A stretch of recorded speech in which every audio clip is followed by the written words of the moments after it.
and welcome to episode 216, Preparing Educators for Online Global Collaborative Learning, OGLC. And with us here, we have Julie Lindsay coming to us from Australia, from Brisbane. And she's going to talk to us about all the adventures that she's been on over the past few decades, leading to where we are today. Of course, she's got several awards in the process and also a couple of books. The Global Educator, Leveraging Technology for Collaborative Learning and Teaching, and Flattening Classrooms, Engaging Minds is where I met her before that book came out. As she was probably drafting the first draft of that book, my book, The World is Open, came out, and she decided to utilize it to have an interactive discussion among students in different countries about the theme of that book, along with Don Tapscott's book and other books that were coming out at the time. And so I thoroughly enjoyed that, and I've been keeping up with where she's been all around the world. She travels, whether it's in Asia or Africa or Australia or other points and places around the world. She's making a difference in terms of educational possibilities for global collaboration with new and emerging technologies, because that's her interest, is in the emerging technology space. She's worked in international schools for 15 years in the educational technology realm and forming global projects and partnerships with people that she could probably list them and it would take her the entire hour to get through.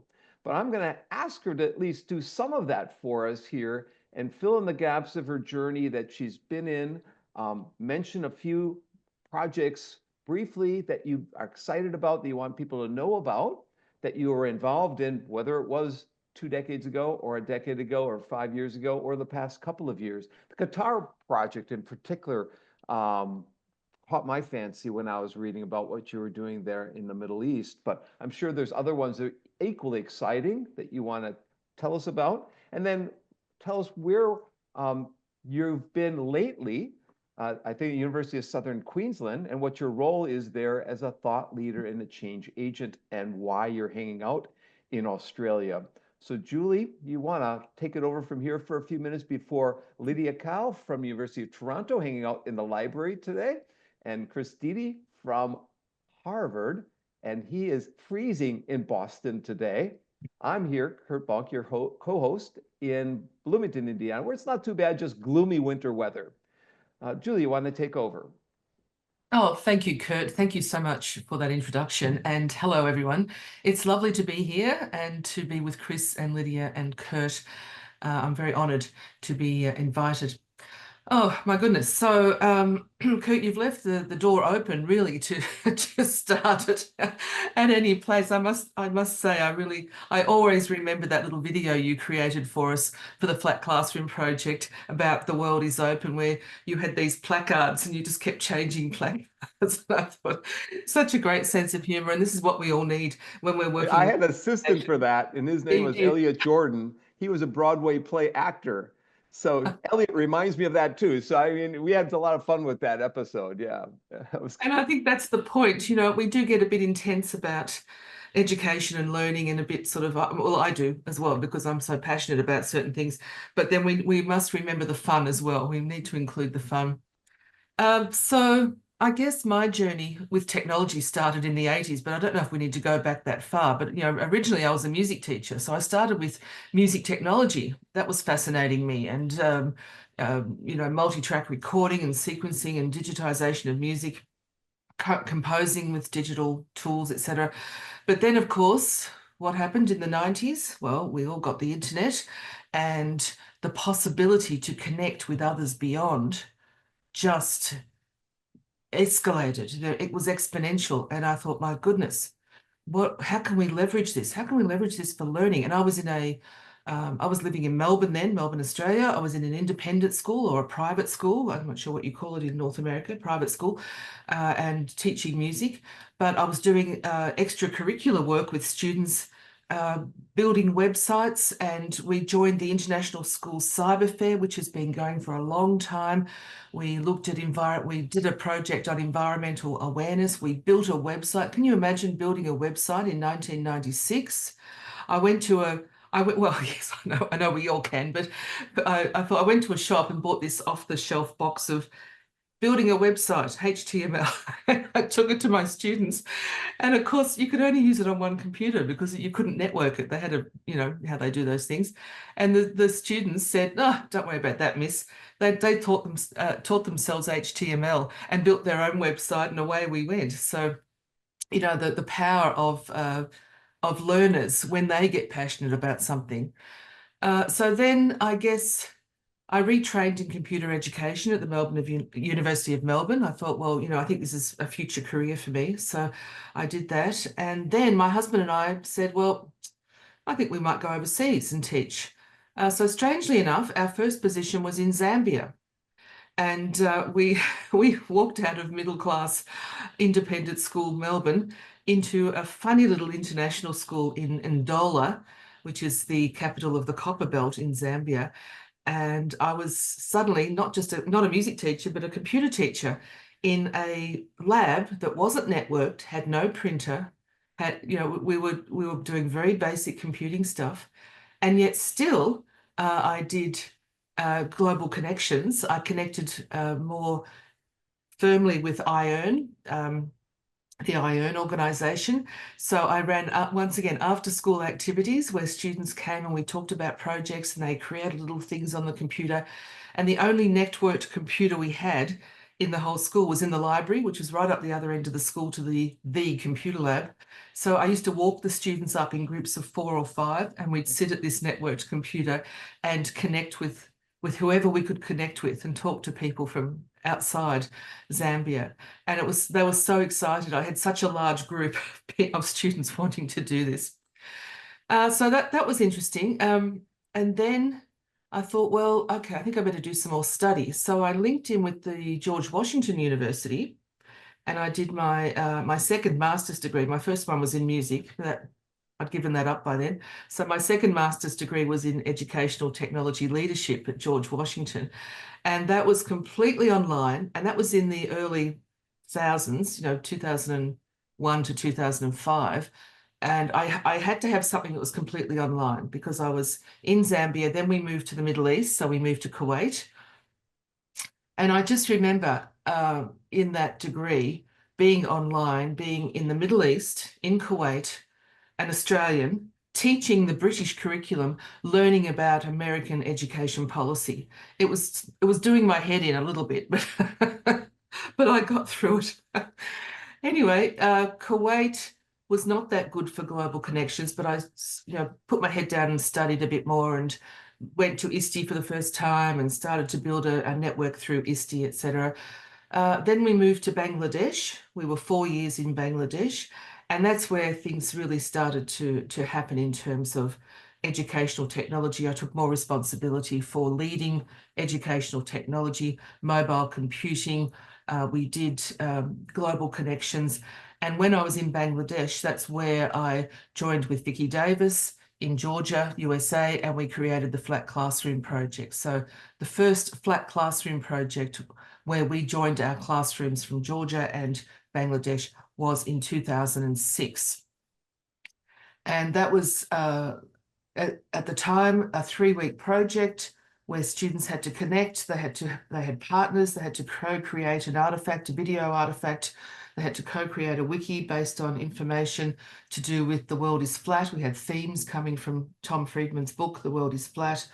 I don't know why we thought we could do it in 3 weeks. We were all in on the weekend trying to get things done. But that was such an amazing revelation to us. We had other people involved. We had expert advisors. We had, you know, an extended community of practice centered around these students. And we only had about 30 students in total who were learning how to connect with the world and how to collaborate with the world.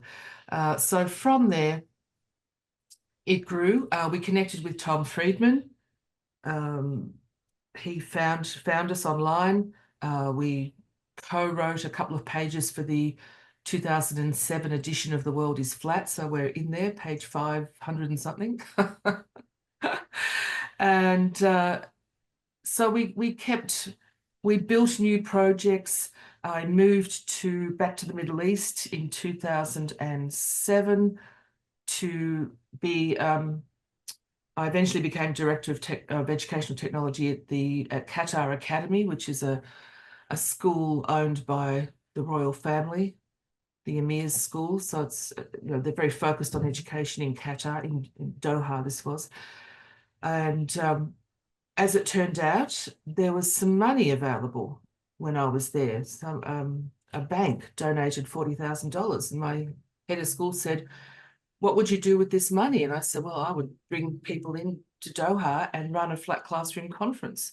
So that's what we did. We brought educators, we brought students from a lot of different countries like Pakistan and I can't remember the country in Africa now. It wasn't Kenya. It was another place anyway. Africa, all around Australia, Europe, USA, of course. We brought students in and we ran the Flat Classroom Conference, which was once again a revelation in terms of how it wasn't just a conference where we were inward looking.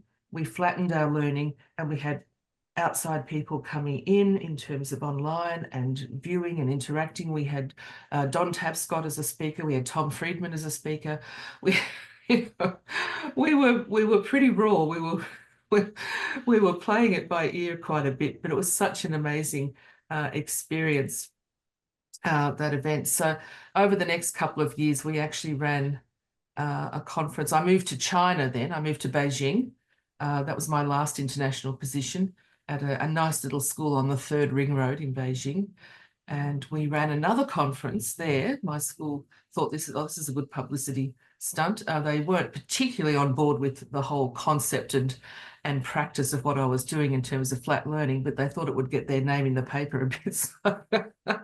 So they gave me a little bit of money. And so we brought in, we had about 120 educators and 100 students. Can you imagine? That first day, I was looking at these 100 students thinking, oh my goodness, what have we done?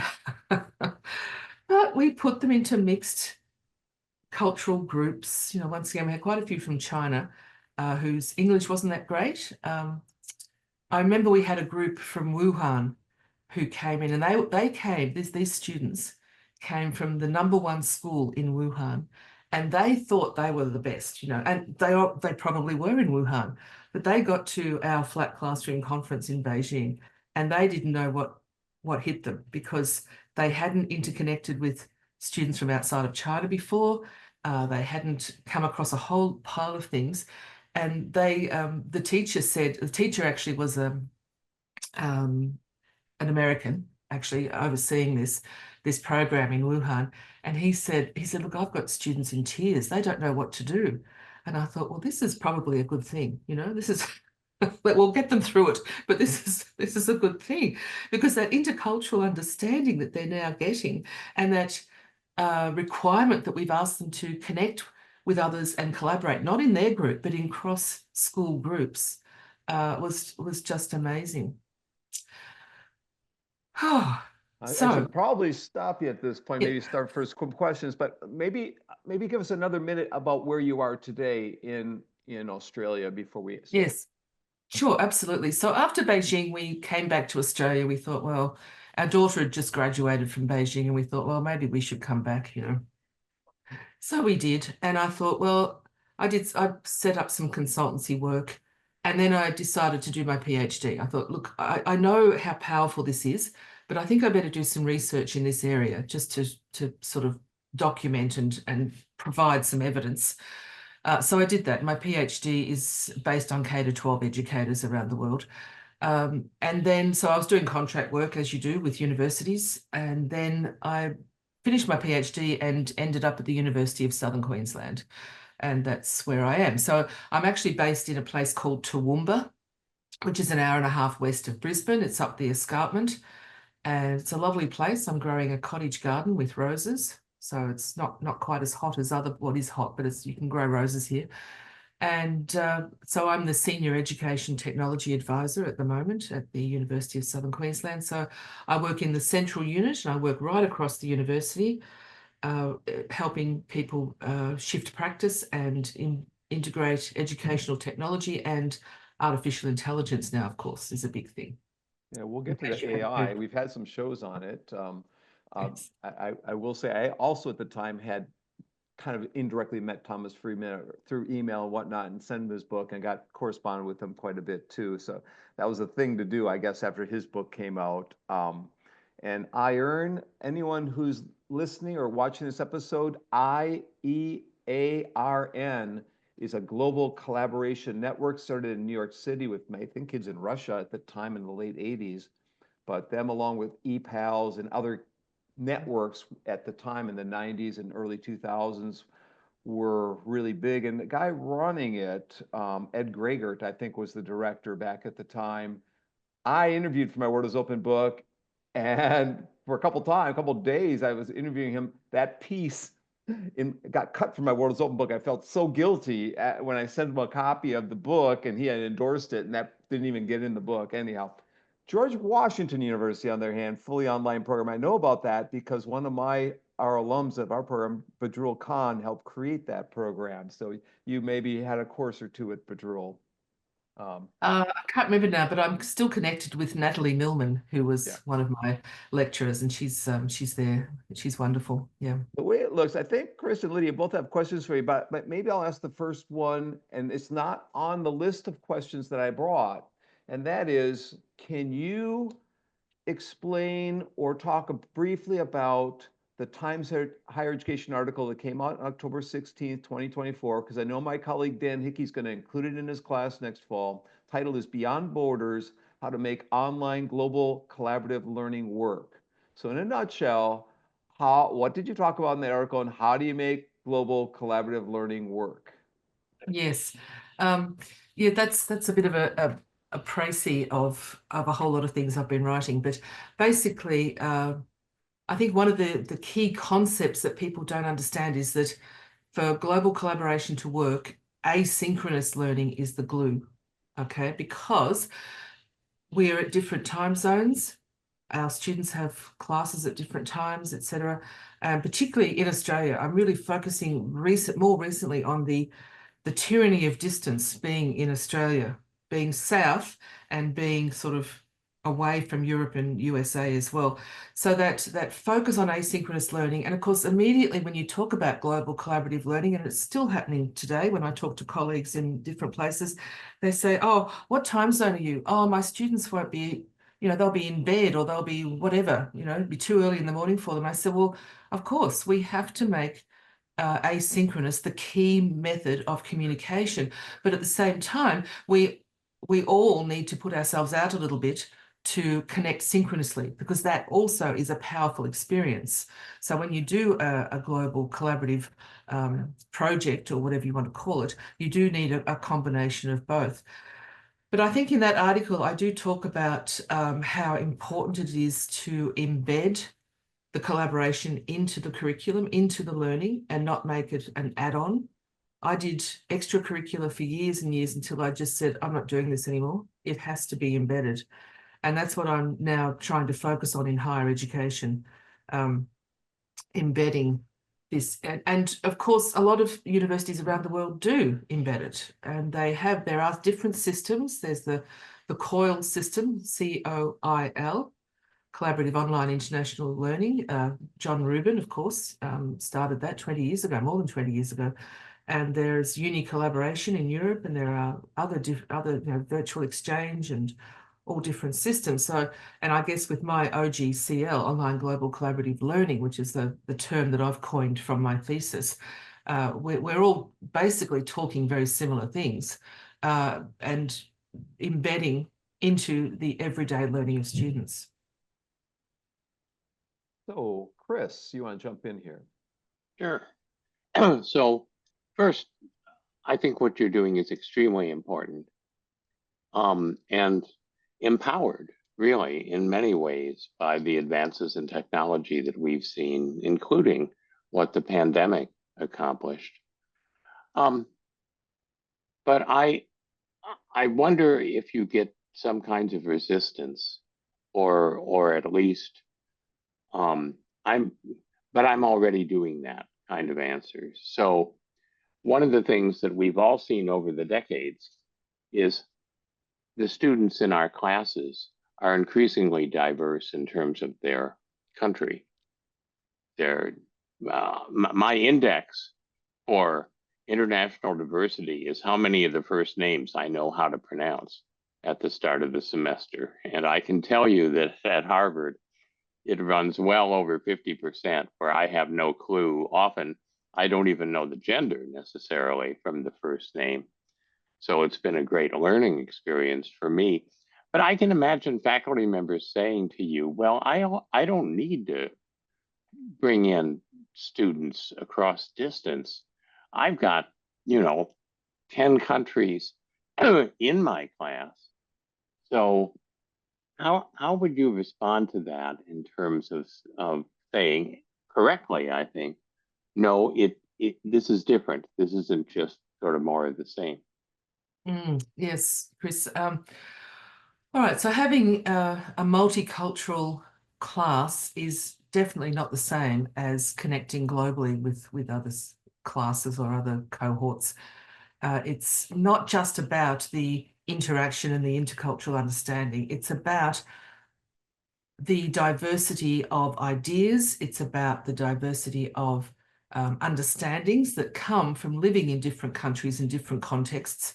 It's also about how to collaborate with people at a distance to solve global problems, right? That's the real focus. And I was just reading something on LinkedIn this morning that talked about interdisciplinary and collaboration are the key now, and totally aligned with my thinking as well. We need to break down these silos of the, in K-12, the unique classroom, okay, or the discipline within a university, very siloed still here in Australia, very siloed. So we need to break that down, look at more interdisciplinary work and connect with others. I mean, why would you talk about climate change just with the people in your class? Why wouldn't you connect with, for example, I was reading last night about the Arctic region in Finland and how there's a university there, Eastern Finland University, who are doing COIL projects around climate change. I'm thinking, well, I want my university to connect with them. Why not? So I think that's the key, the mindset around context, opportunity, collaboration. I think that that's absolutely true. And in fact, Harvard believes mistakenly that no online experience could be comparable to a residential experience, as opposed to saying hybrid, gives you both parts. So why wouldn't you do that? The asynchronous also, I think, is interesting, because I couldn't teach distance education courses at Harvard. I couldn't teach online courses at Harvard before the pandemic, or ironically now after the pandemic. I would teach a course in which we were face to face, but then we wouldn't meet, and so it was sort of pseudo online, and we would use different media to communicate. And of course, one of the things that I saw that we all see is in each medium, there's a different participation pattern. Yes. And so the students who think slowly but deeply love asynchronous. The students for whom English isn't the primary language love asynchronous. And then there are different students who find their voice when it's virtual synchronous, but they don't speak in face-to-face situations. So I think that that's another dimension that really the research needs to be done. We should be studying that more to understand how to help students with that. But I want to toss it to Lydia for what she wants to ask about. I'm really excited about today's episode because Julie, what you're studying has a lot of synergy with like my current focus in my research. So I was telling Chris the other day, like right now, I'm studying a cross-community collaboration between a class in Toronto and another class in Tarragona, Spain. So these two classes are coming together to investigate sustainability, and it kind of reflect a lot of things that you've mentioned in terms of asynchronous learning. So a lot of collaboration actually most of the collaboration happen asynchronously. Also, the student in Toronto are very young compared to their friends in Tarragona, Spain. So that kind of asynchronicity really allow both class to be able to build on each other's understanding and knowledge without someone have to wait someone that those really mitigate some of the technical glitches that might happen. So anyway, so that's part of the reason why I'm so excited. So my question for you is your vision about integrating this kind of collaboration, global collaboration into the curriculum, not simply as add-on, as we kind of get a sense that a lot of these things kind of being pushed to like extracurricular activity rather than say, let's make this an authentic part of students' daily learning. So what is your vision in that? And if a teacher say they want to start this tomorrow or in January in next semester, what are your suggestions? Sure. Okay, so thanks, Lydia. My vision is that every student every year has at least one global collaborative learning experience. Now, it would be good if it was integrated into every subject, every course, but that's probably pushing it a bit much. But, you know, if you do a 3 or 4 year degree, my vision is that you have at least 3 or 4 global experiences. So you've worked with people of different places around the world and you've co-created. The co-creation is the key here, collaboration that leads to co-creation. And of course, it has to start with cooperation. That, as you say, that building trust through synchronous, through asynchronous platforms, etc., cooperation, collaboration, co-creation. So I've started this journey at my university, very early days, because people are very inward looking, because we're so far south. I don't know. There's a few reasons for it at the moment, but you know, and also the challenge is to find where the overlaps are. Like our calendar is quite different to the Northern Hemisphere calendar. In some cases, look, I'm working with Germany at the moment. I'm working with couple of different European countries, UK. There's only 1 or 2 times throughout the year where our calendars overlap. Yeah. One of those is sort of October to December. But you know that you don't have to embed this into the whole 10 or 12-week course. You can take 4 to 6 weeks and design an experience. I think ultimately, and I think I've been reading John Rubin's book that came out a couple of years ago, quite a big book on all of his COIL experiences and development. Ultimately, if we could get 2 academics together from different institutions to design a course that the students do in a flexible mode, so they don't have to start it in October and finish in February. They can start at any time, but that's all a bit hard at the moment. You know, I think that's very rare for that to happen. I think the ideal at the moment is to design something between the 2 universities that lasts for about 4 to 6 weeks. You have a synchronous meeting at the start. You might have one in the middle. You definitely have one at the end for a celebration. But in between is asynchronous with student groups working on something together, some sort of output, some tangible, relevant output, not something that's trivial. That's the point.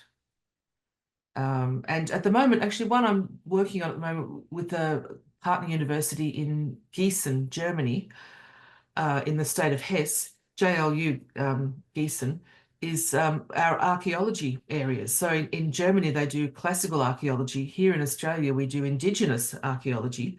And so we're looking at a collaboration next year. It probably will be April to June, something like that, where they're going to potentially create a virtual world, a virtual museum with the 2 different types of archaeology. So that's just on the planning board at the moment. So backing up to what Chris was saying a bit ago, I'm just going to expand on that, Chris's points and your points, Julie, in summarizing some of the principles behind this global collaborative efforts that you've been involved in over the decades. The words that exist in your bio include connection, openness, autonomy, innovation, and collaboration. And now you extend us into cooperation and co-creation. all within an async mode. Yes, Did I get all the principles and also community practice over the top of all that? It's complex. that's right. Did I Yes. get all the most required principles in designing such an environment, or did I leave something out? Or do you want to explain any of them in any depth of why they're Sure. important? Okay, so let me talk about those first four. As an outcome of my PhD, which was a qualitative study on K to 12 educators, global educators from around the world. One of the outcomes from that was, why are you doing this, or what's allowing you to do this? And I really came up with this fact that these educators have what I'm calling a global collaborator mindset, right? Because other educators didn't. Other educators said, oh, that's too much hard work, or I'm not ready to do that, or I'm not getting enough support from the school, or I don't know about technology, etc. So the educators who were jumping into this had this global collaborator mindset and I've identified 4 attributes. So the attribute of connection is where, the educator is able to connect using technology. They're able to connect and forge new relationships. And of course, I always say connection is really the prime one, because it leads into asynchronous learning. What happens when your students walk out of the classroom, whether you're in Harvard or whether you're in a primary school, or elementary school somewhere? How do you connect with them? How do you connect with your global partners? So that, and how often should you connect, and in what way should you connect? So connection is like the first part of the mindset, being able to connect. And then the second attribute is openness. And openness is being willing to share, being willing to share practice that does lead to collaboration and co-creation. The next one is autonomy.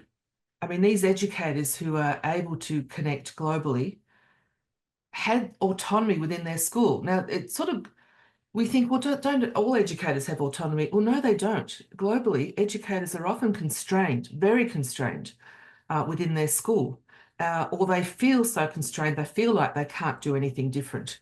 And that's a problem. That's a major problem. So the autonomy, whether they, take it or whether they're given it, provides the freedom and the flexibility and the agility to do what they need to do to provide these opportunities for their students. And of course, the fourth attribute is innovation.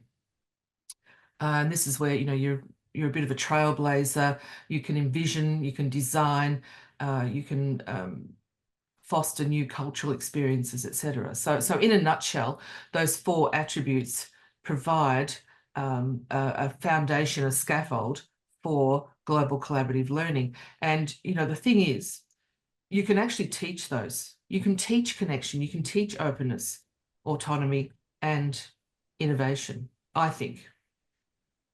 And I'm trying to translate that to higher education now, which is far more difficult than K to 12.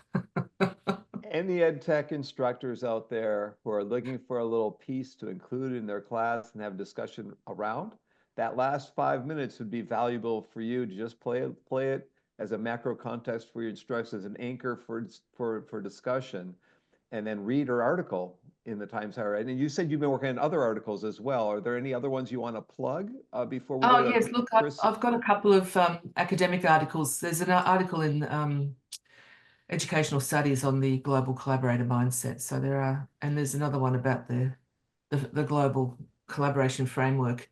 I finally got 2 articles published from my thesis. Dr. Lindsay, it's good to have you on this show.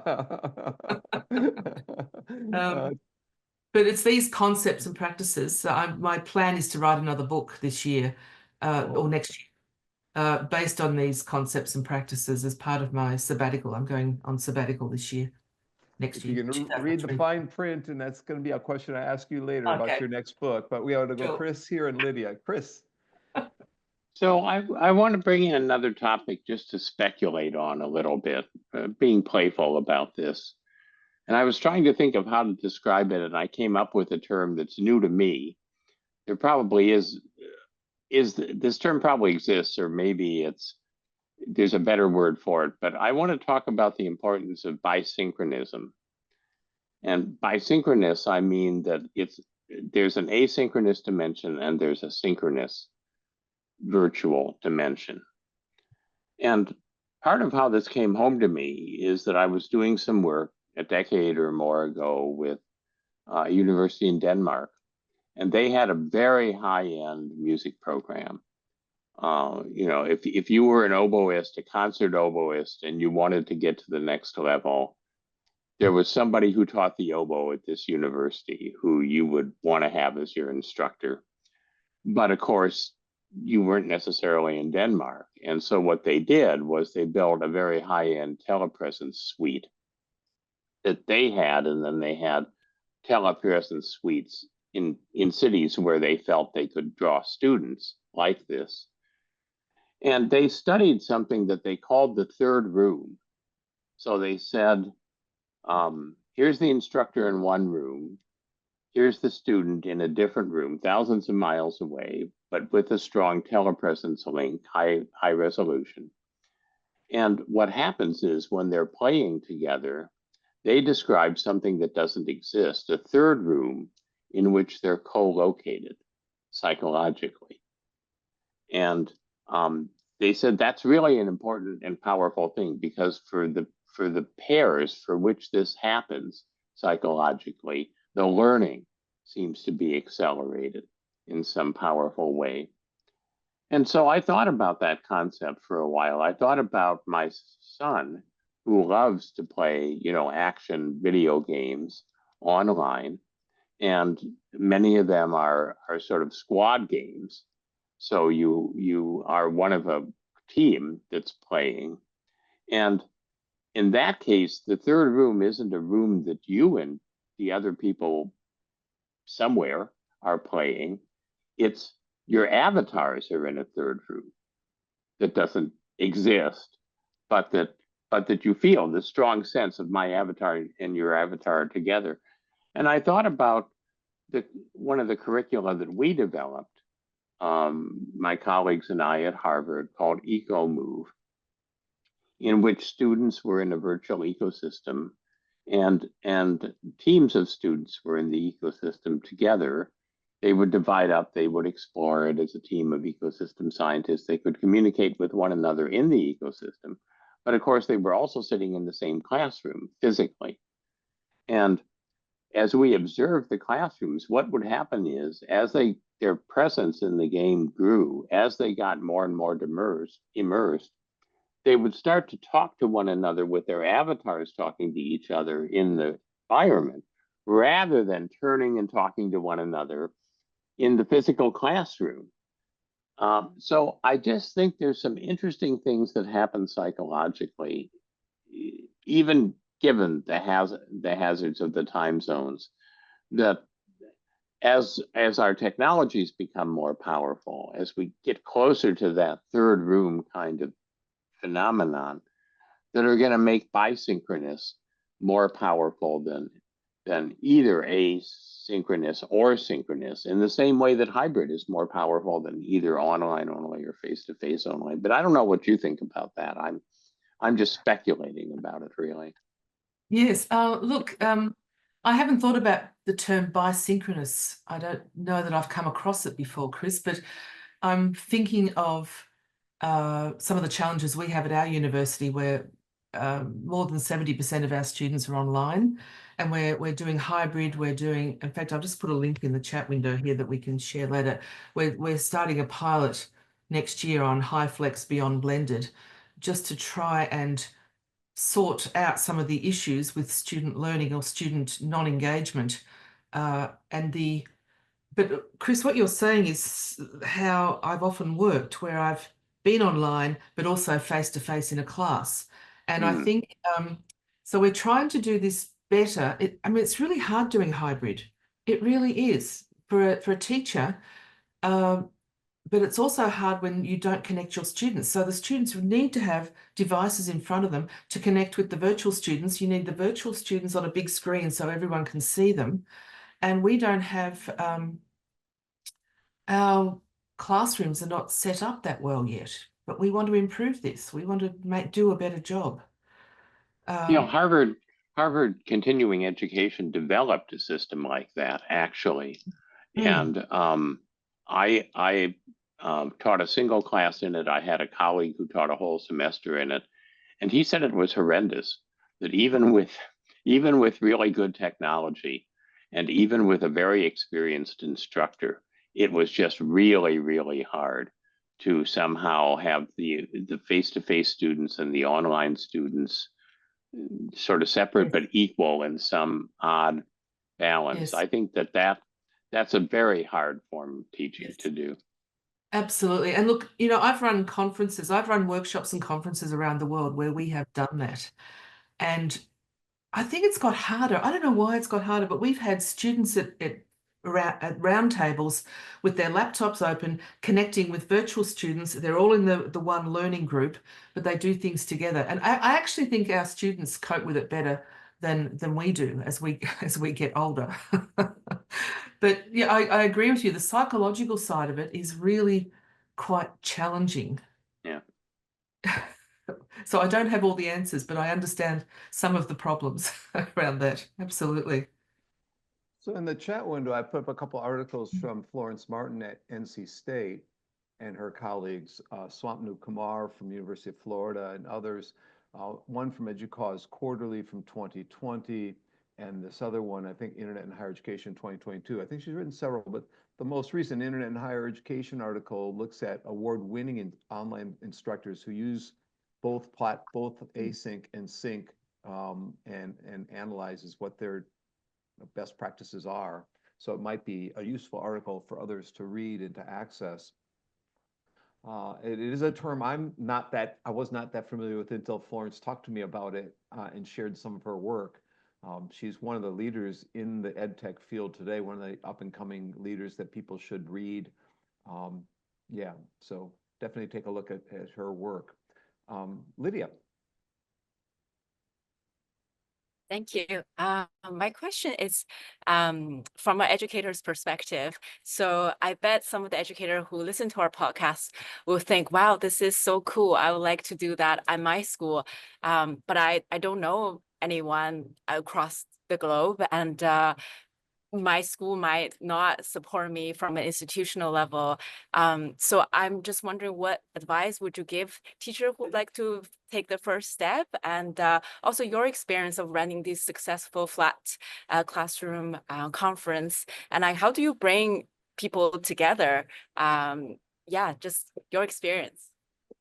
This is where the first part of the mindset comes in: connection. Okay, so you've got to be in places where you connect with educators. So even if it starts at conferences, perhaps it starts online.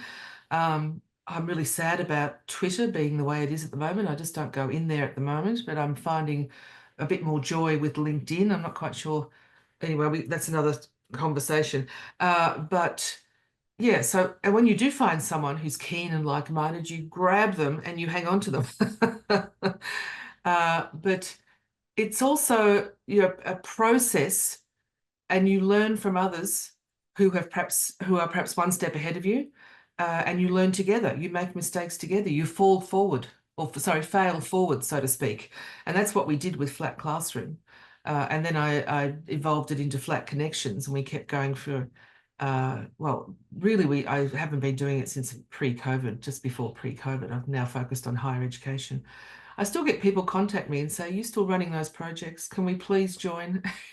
I think there's a real lack of opportunity for K-12 in this area. Still, even post-COVID, people still don't get it. But I used to run courses on how to do it. They're not there anymore. In terms of higher education, the State University of New York run excellent courses around their COIL development. There are opportunities in different parts of the world to join online courses and find people like-minded. But you've got to be open. You have to be open to that. There's the openness again. It's not going to just come and fall in your lap. You've actually got to work at it a bit. And that's the time factor. You know, people go, I haven't got time. So that's why they need someone like me to help them. That's why I'm saying to my academics, I'm here. I will help you. Let's do it. I think Chris wanted to jump in. Well, this is reminding me of an answer that you gave earlier that I thought was really important, where you said students who graduate with these experiences can work effectively across distance in the modern workplace. Yeah. And I think that's so true and so important. You know, like all of us, I get asked to provide references for students. And sometimes it's a letter, but sometimes even if I've sent a letter, I get a call saying, can we talk? And I know why. And so I say, sure. And they basically begin by saying, I want to talk about what nobody can put in a letter. And essentially what they're asking is, does this person play well with others? Ah. And so that's human nature. That's fine. And anybody, I don't write letters for students who don't play well with others. So it's easy for me to then be reassuring about somebody I wrote a letter for. But what I'm thinking is that's too simplistic, because it should be, do they play well with others, whether or not they're co-located? Mhm. And Yeah. and that's something we're not thinking about. But actually, I certainly have seen colleagues and people who are fine with others face to face, but they just can't cope well if the others are, you know, on a video conference or something like this. So I'm wondering if that comes up at all in the courses that you teach, where it's kind of a yes, you've learned how to work with others face to face, but you seem to be struggling somewhat in this online collaboration. How can we help you get better at that part of it too? Yeah, good point, Chris. I think the whole point is that you need to be connected and respond often, very often. Otherwise, you're invisible. Because you can't see the person face to face, they're not in the next room, they're not in the classroom.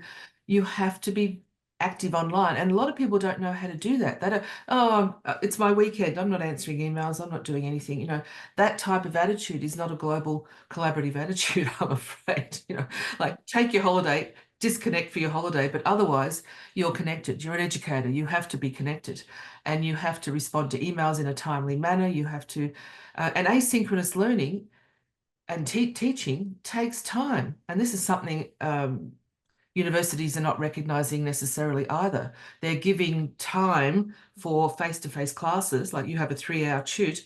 No, I just want to do a 1-hour tute and do asynchronous interactions for the next 2 hours. Oh no, that doesn't take any time. So we'll just drop you down to 1 hour in your workload then. You know, that type of conversation I'm having at my university now, in terms of, well, that doesn't make sense. In the type of learning environment we're trying to build, that doesn't make sense at all. So I do think this is teachable, but I also think, Chris, like you said, it's a bit of an attitude and a personality approach as well that we need to try and shift. So we've been having shows on AI lately. And I was going to save this question. I'm going to ask it now. We've got about 10 minutes left here, a little less. What do you see as the role of AI in OGCL? Oh my goodness. Well, AI has a role in everything we do now, that's for sure. So let's see. I haven't quite defined it, but okay, so, you know, AI created videos. You can create little videos to share who you are. You can have an avatar. Students can use AI to create frameworks for collaborative productions. use it as an integrated learning tool. Oh my goodness. Now, in terms of collaboration, I haven't actually thought this completely through, Kurt, so I just but we're doing a lot of work with AI in terms of trying to break through the fear factor at my university, I guess like a lot of universities, and looking at how it interconnects with learning, but also with assessment. And I think there's a major role to play in terms of how we connect globally. And that's another challenge, I think, in the next few months for me to work that out. Let me put a different spin on Kurt's question. How shouldn't we use AI? And I'll give an example. Yes. People are experimenting with having chatbots be a simulated student. So you have a chatbot and you use it to start a discussion. So there's that point where everybody is waiting for somebody else to speak, or somebody is making some assertions and they should be challenged, but the other students don't seem to be willing to do it. And of course that's a very slippery slope.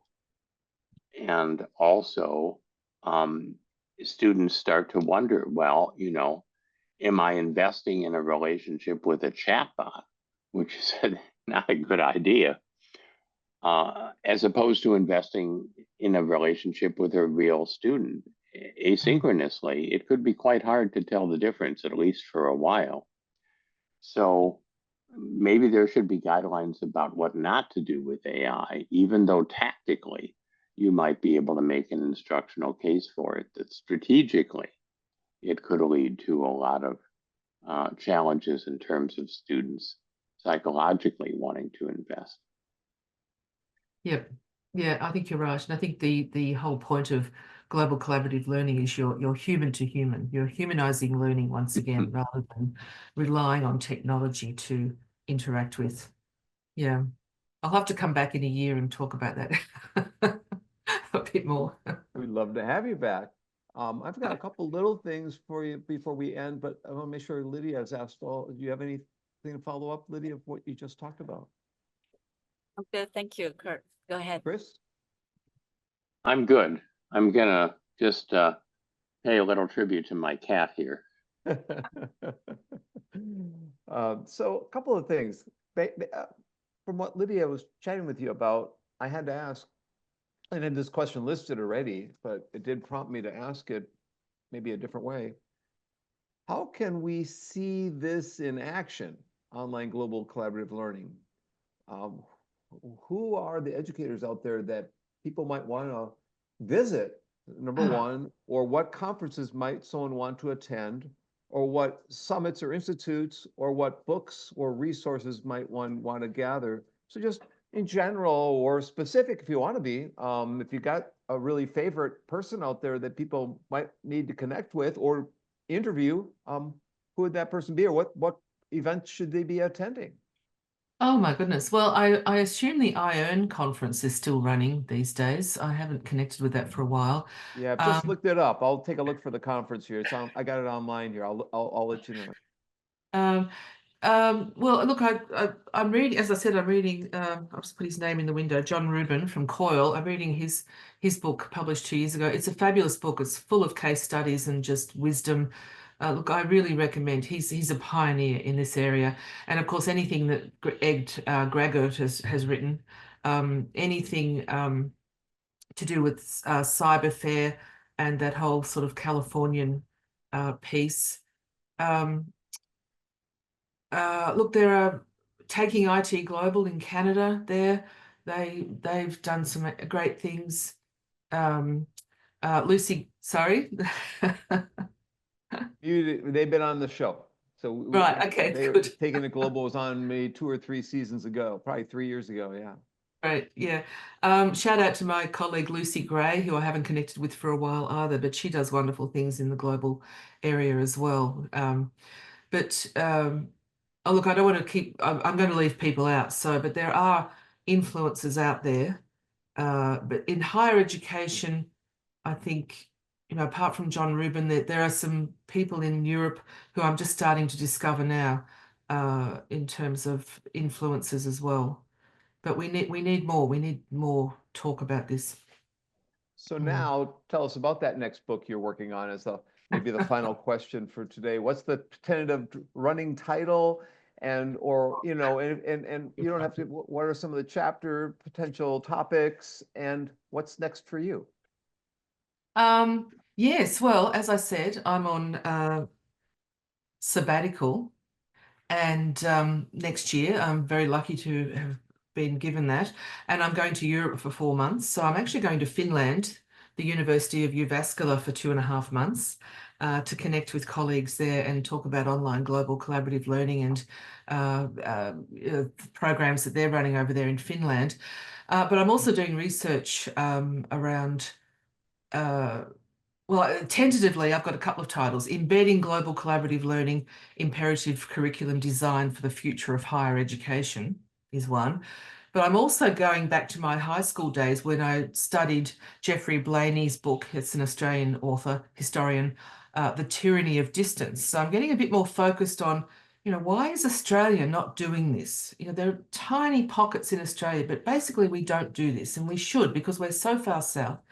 So I thought of another one yesterday, Mastering the Tyranny of Distance Through Embedded Global Collaborative Learning in Higher Education. So, I don't know, maybe I need something a bit more fun as a title, but really I just want to talk to educators, find out what they're doing, inject some of the learning that I got from my PhD, and include case studies, of course, in the book as well, which I did with my last book. What's happening in the world, what's happening post-COVID, because we should be a lot better than we are in terms of knowing how to connect, knowing how to embed this into our curriculum.